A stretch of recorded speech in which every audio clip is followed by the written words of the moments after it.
নমস্কার, শুরু করছি গপ্প বাসর। আজকের গল্প বাঁকুড়ায় বাঁকা চাঁদ, কলমে সঞ্জয় কুমার দাস, কণ্ঠে আমি মনিকা। আজ শোনাব এই গল্পের অন্তিম পর্ব।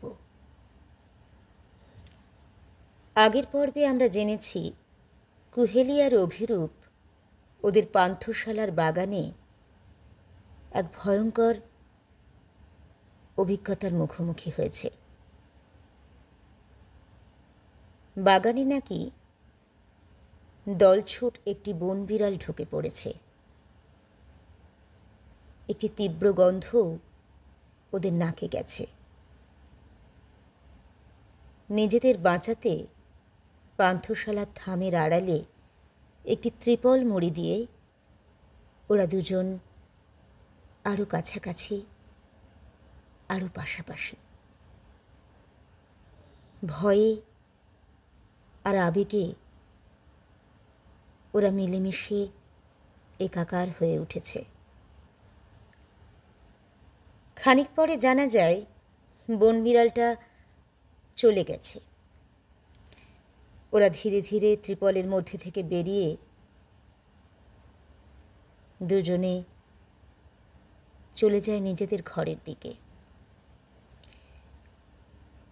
ঘরে ঢুকতেই হঠাৎ ফোনের রিংটোন বেজে ওঠে। Major uncle. এই কুহেলি, এই মুখে আঙুল দাও, ফোনটা স্পিকারে দিচ্ছি। হ্যাঁ আঙ্কেল, বলুন। এত রাতে?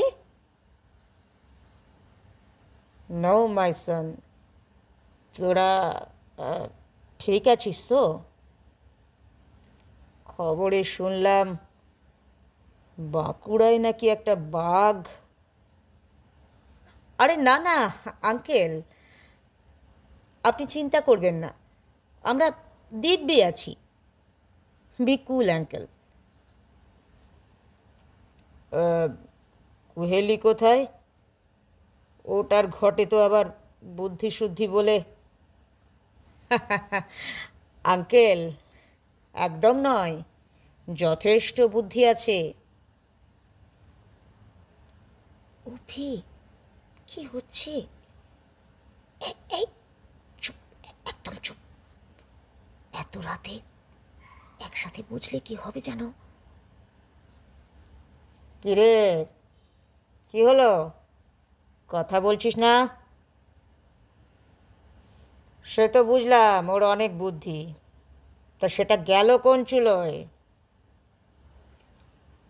কে আঙ্কেল? কুহেলি?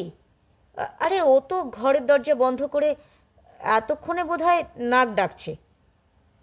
আমি কি ওকে ডাকবো আঙ্কেল?